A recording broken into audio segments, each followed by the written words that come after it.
আর এবার পার্থ চট্টোপাধ্যায়ের খবরের দিকে একটু নজর দেওয়া যাক, কারণ আরও বিপাকে পার্থ চট্টোপাধ্যায়। গতকাল পার্থকে গ্রেফতার করতেছে এবার আবেদন সিবিআই এর। প্রাথমিক নিয়োগ দুর্নীতির মামলায় গ্রেফতার করতেছে আবেদন বিশেষ আদালতে, আবেদন সিবিআই এর। আর সিবিআই আদালতে সেই আবেদন মঞ্জুর।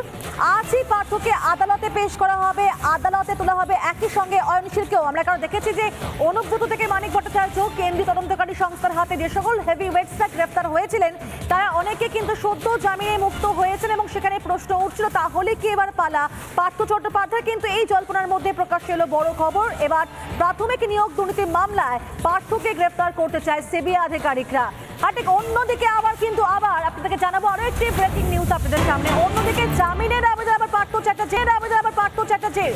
সুপ্রিম কোর্টের দ্বারস্থ পার্থ, জামিনের আবেদন করতেন পার্থ চ্যাটার্জি। এই বিষয় নিয়ে আমরা জানবো, প্রিয়াঙ্কা রয়েছেন আমাদের সঙ্গে। প্রিয়াঙ্কা, উঠে আসে জামিনের আবেদন জানিয়ে সুপ্রিম কোর্টের দ্বারস্থ হয়েছেন প্রাক্তন শিক্ষামন্ত্রী পার্থ চ্যাটার্জি। শিক্ষাক্ষেত্রে নিয়োগ দুর্নীতির মামলায় ইডির গ্রেপ্তারিতে জামিনের আবেদন জানানো হয়েছে পার্থ চট্টোপাধ্যায়ের তরফ থেকে।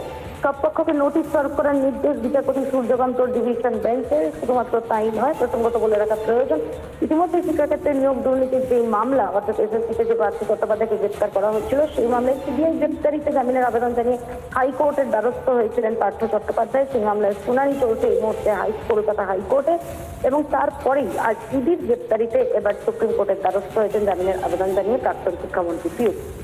বেশ, ধন্যবাদ তোমাকে।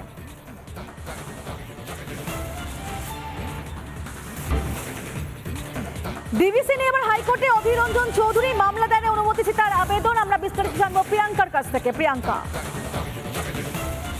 দেখো প্রিয়, ইতিমধ্যে যে উঠে আসছে কলকাতা হাইকোর্টে ডিভিসি নিয়ে জনস্বার্থ মামলা। আবেদনকারী অধীর রঞ্জন চৌধুরী মামলা দায়ের করার অনুমতি চেয়ে প্রধান বিচারপতি ডিভিশন বেঞ্চের দৃষ্টি আকর্ষণ।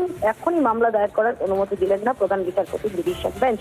পুজোর পর মামলা দায়ের করার প্রস্তাব প্রধান বিচারপতি ডিভিশন বেঞ্চের। মামলাকারী আইনজীবী স্পষ্ট দাবি, রাজ্যের মুখ্যমন্ত্রী বলেছেন ম্যানমেড বন্যা, এই বিষয়ে উপযুক্ত তদন্তের নির্দেশ জারি করুক কলকাতা হাইকোর্ট। এই মর্মেই দৃষ্টি আকর্ষণ করা হয়েছিল কলকাতা হাইকোর্টে। তবে স্বাভাবিক নিয়মেই মামলা দায়ের হবে এমনটাই আইনজীবী সূত্রে খবর। বেশ, ধন্যবাদ তোমাকে প্রিয়াঙ্কা। ডিভিসি নিয়ে হাইকোর্টে অধীর রঞ্জন চৌধুরী এবং মামলা দায়েরের অনুমতি চেয়ে আবেদন। পুজোর পর মামলা দায়েরের প্রস্তাব হাইকোর্টের। মুখ্যমন্ত্রী মমতা বন্দ্যোপাধ্যায় তিনি ম্যানমেড বন্যার কথা বলেছেন, উপযুক্ত তদন্ত দাবি করছেন অধীর রঞ্জন চৌধুরী। কিন্তু মুখ্যমন্ত্রী মমতা বন্দ্যোপাধ্যায় রাজ্যের বন্যা প্রসঙ্গে কি বলেছিলেন শোনাবো আপনাদেরকে। জল ছেড়েছেন এবং ডিভিসি কেন্দ্রীয় সরকারের সংস্থা আমার মনে হচ্ছে 4 লাখ কিউসেককে ছাড়িয়ে গেছে, যা কোনোদিন জীবনে হয়নি।